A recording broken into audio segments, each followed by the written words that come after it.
are you? I'm in Indianapolis in the USA. Oh, great, Indianapolis. I spent September 11th. I spent in Indianapolis back in the days. So Nice. I will always remember that city. I stayed at a friend's house. Um, yeah, called Catalyst Records. Oh yeah, yeah. Yeah, Nice. Are you talking about you were here September 11th, like the September 11th? the September 11th. Oh Yeah, shit. that's why I will always remember. Oh And god. What on was that? September 14th, we did the car ride from Indianapolis to New York airport to leave there with one of the first planes that Oh left wow. New York. And that was crazy. Oh Yeah. my god. Yeah, I remember watching that whole thing on TV, and like it really is one of those things where you remember exactly where you were when that happened. I was Yeah. living in Iowa when it happened, but but yeah, oh my god. Wow. Oh. Talk about a fun trip to the US, huh? Yeah, totally. Yeah, that was. It was actually till September 11th. It was a fun trip. I played bass guitar for the Caliban, and we were on tour with Bludgeon, and it was a really cool tour. And yeah, but it had to be cancelled then, of course. Right. Yeah, but that always pops up if I hear Indianapolis. I'm always like, oh right, yeah, Oh I wow. remember. Yeah. Wow. Well, speaking of things, tours being canceled and stuff like that, how are things over there, over in Germany with COVID-19 coronavirus and everything right now? Where are you guys at in the process of reopening? How are things? I guess how are things now over there? I mean, here in Germany, it's things are really relaxed. I think we Germany was very lucky, and the government. I hate to say that. Usually I'm a leftist metal musician, so I have to Right. hate the government. But Right. actually, Right. they did a pretty good job as well. In the Corona crisis, and there has been like a very fast lockdown, and it wasn't very strict, but it was quite early, and that avoided a lot of trouble.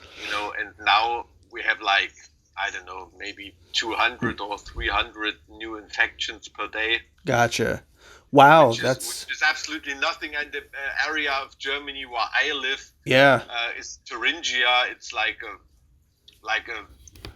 it's like a very hillbilly state. Like I don't know, Minnesota maybe or something like that. So there are not so many big cities here and everything, and we almost have no infections here. Wow. So people still have to wear masks if they go grocery shopping or in malls and stuff like that. And beside that, and of course there are no club shows, concerts, and stuff like Oh, that. okay. But beside that, there is no trouble at all, Oh, and wow. and it feels really strange, to keep that alert Mm-hmm. going on, and to have that. Yeah, to have that awareness, to keep the awareness up while nothing is actually happening, Yeah. and that is a very critical situation now, I think, because you see, like in Australia, Israel, or maybe New Zealand, if nothing happened anymore and people were too easy about it, then it comes back. Yeah. Yeah, and I think there might be a few countries. New Zealand, I think, might be one where it's almost back to normal now in some countries where they don't have really hardly Yeah, any cases. There's a few, but not many. Um, yeah, that's the situation in Germany as well, and yeah, so it's not easy to persuade people to still be aware of right. of what's going on. Well, you guys released your new album of Truth and Sacrifice came out as all of this stuff, at least over here in the States, it came out the week that everything went to hell out here. Yeah. And it's got to be a weird feeling releasing a record in the middle of a pandemic or at the beginning of a global pandemic. And when the record released, nobody really knew what was going to happen or how things were going to go. I mean, how has this record release affected Heaven Shall Burn? I mean, here in Germany and in Europe, it was the most successful campaign we ever did. You know, I mean, it hit. It went to number one on German Billboard charts. Yeah, which is crazy. You know, and of course nowadays charts are not anymore what they used to be 30 years ago. You know, right? But still, there were some really huge mainstream artists we left behind, and nobody expected that. And maybe it was because of the crisis, you know, that people wanted to focus on something positive, something they wanted to, right? That they were looking forward to for a long time. And I mean, it was crazy, you know, like all the mail orders, all the shops and stuff, like the record was sold out. Like the main stock of Sony Music in France couldn't deliver new CDs because it was locked down of some Corona stuff, and that was crazy. And in the chart week, we sold literally everything that was out there. You know, you couldn't get a single CD anywhere on the internet. You know, right? In Germany anymore, and there were mail orders who had like, I don't know, 500 or 1,000 orders they just couldn't send out. And once the stock house could send out the stuff again, and the mail orders sent their stuff a few weeks later, then we hit the German charts on position 4 again, because there were so many delayed deliveries from Amazon and, and all the mail order stuff. That was crazy. That's just awesome. Were you guys surprised that it did as well as it did, considering everything that's been going on? I mean, because when everybody's out of work, at least over here, people don't spend a lot of money on music in general in the States anymore anyway, but for a new record to hit number one, I mean, obviously some records going to, but were you guys surprised at how well it did? Yeah, we were kind of surprised. I mean, especially in that, still today, we don't know if that Corona crisis situation boosted the thing, right, or if it you know, made it smaller. Nobody knows. Yeah. You know, if it was even bigger without the Corona crisis, nobody knows, and probably we will never know. But we're just going to assume that it helped. We're just gonna say that it helped it. Obviously it didn't damage something. Exactly. Well, and you mentioned that, you know, maybe it was like fans have been waiting and waiting. I mean, it was 4 years between Wanderer and this record, and normally it's 2 or 3 years in between records for you guys anyway, but for it to be 4 years in between records, and for it to be a double album, you guys have kind of played around with the double album idea and kind of layout here and there in the past, with Wanderer being a double, but the second being covers, and then the split program records with Caliban.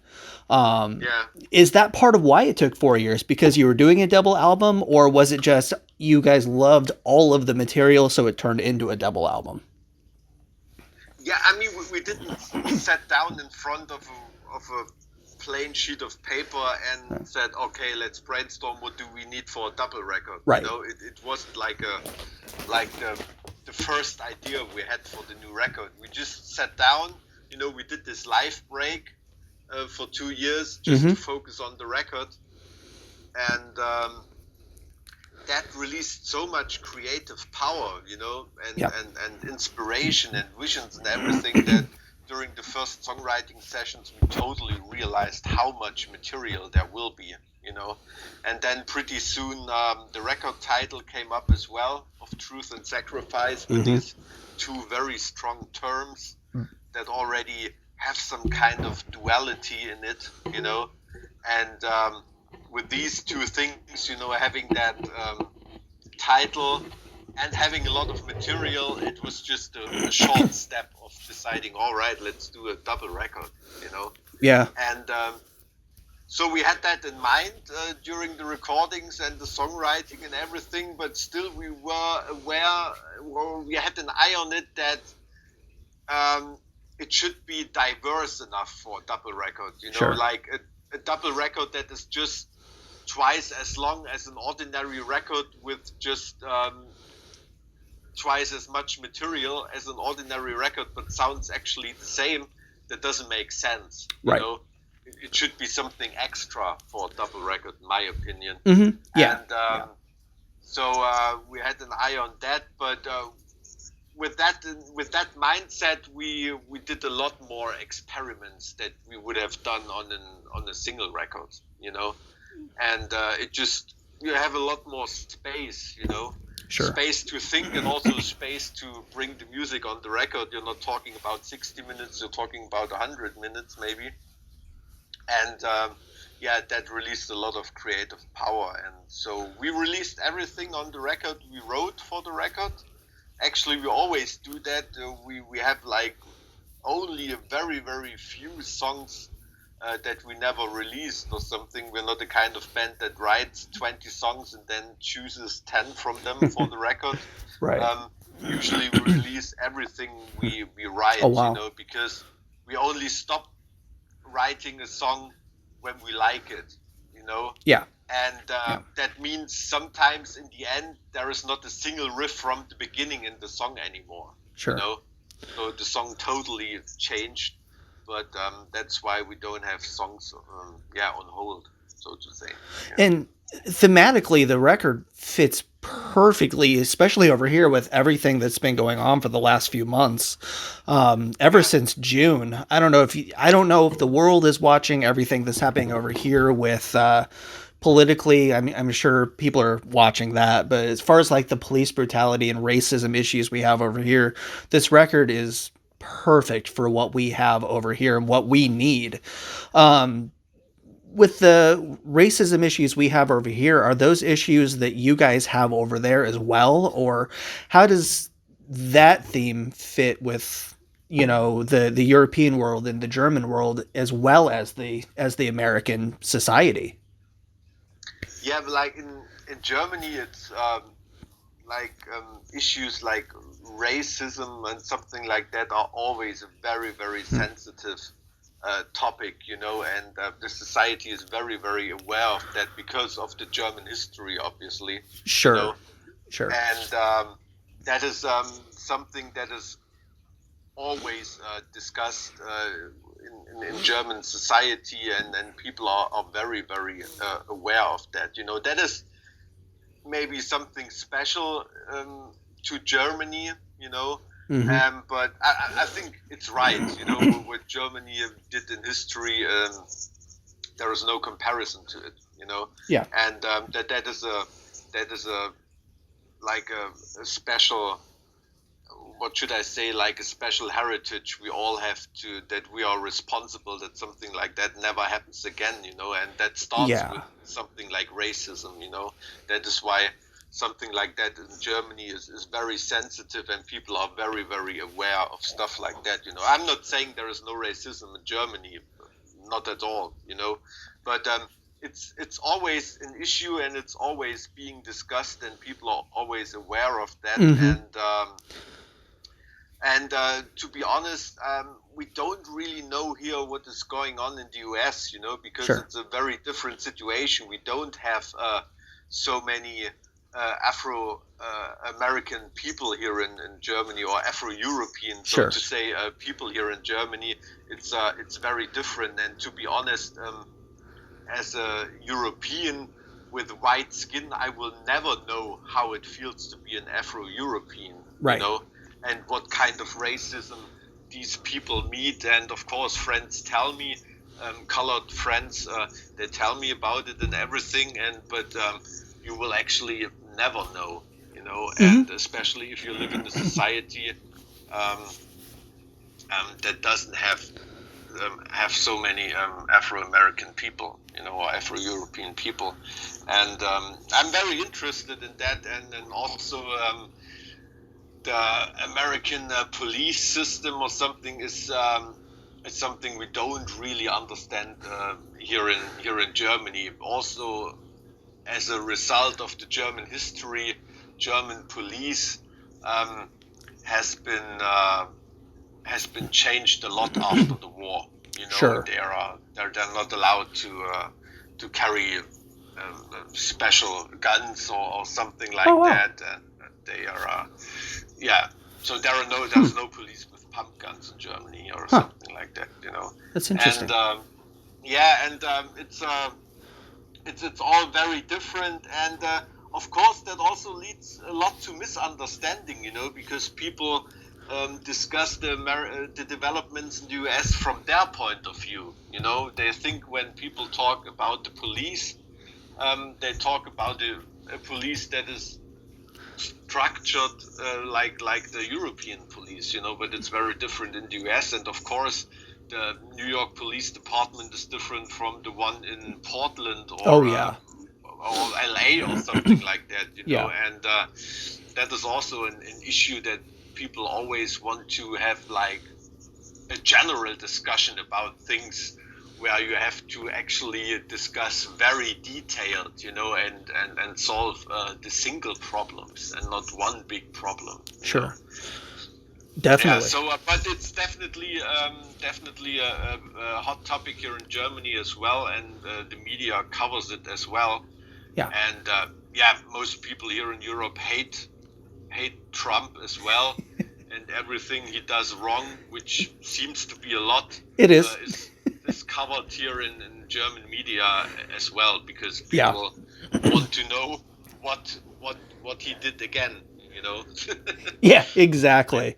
Yeah, and we're not even sure over here, honestly. It's so split down the middle. It's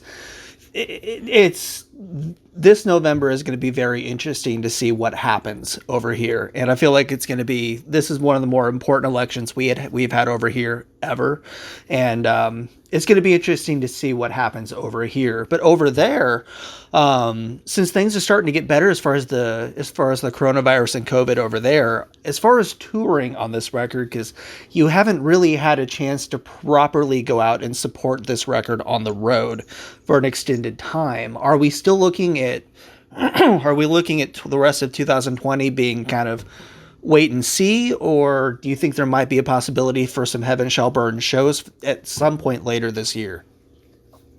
Actually, we didn't play a show at all to promote Of Truth and Sacrifice. Even Sure. Our release shows for the record, they were cancelled like two days before. Yeah. Before they were supposed to happen, because of the crisis here. And to be honest, I don't see any shows happening in 2020. Okay. And we're not planning like that. Sure. Everything you come to know about that virus seems to scream in your face, there will be no metal shows anymore. Exactly. Actually, everything is kind of possible. It will be possible to have to see sports in a stadium or go to the movies or theater, something like that. But bring like 1,000 people in a club and have a party won't happen. And to be realistic, I don't see that in 2020, and it's very unlikely for a big part of 21 as well, I'm afraid. Yeah, I think that's realistic, and nobody really wants to say that. I feel like everybody's so over here. People are still bands and promoters are still announcing shows for the fall and the winter over here, and I feel like it's giving people a false sense of hope. I feel like people need to focus more on 2021 and take a break this year and focus on what we need to do to make 2021 a possibility for all of this again. And maybe over the summer next year, we can have shows. But I mean, as far as me being a concert photographer and sports photographer, I'm not counting on anything until at least the summer or the fall of next year, just to be safe.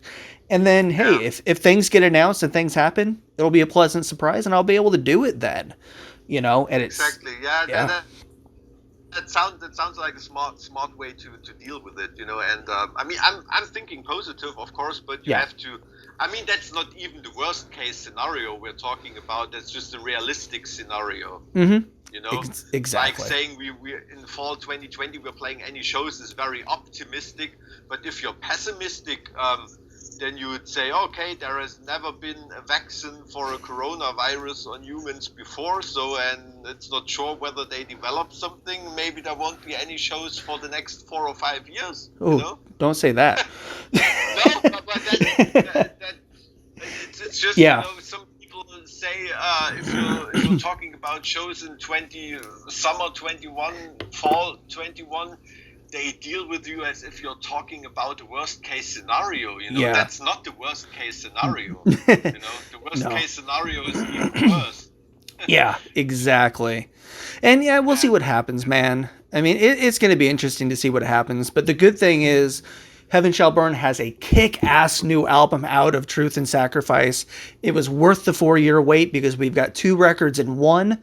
You guys knocked it out of the park. It is aggressive. It kicks ass. And it's what we need right now. I love it. Mike, thank you so much for taking time today. I really appreciate it. And hopefully we will see you guys on the road soon.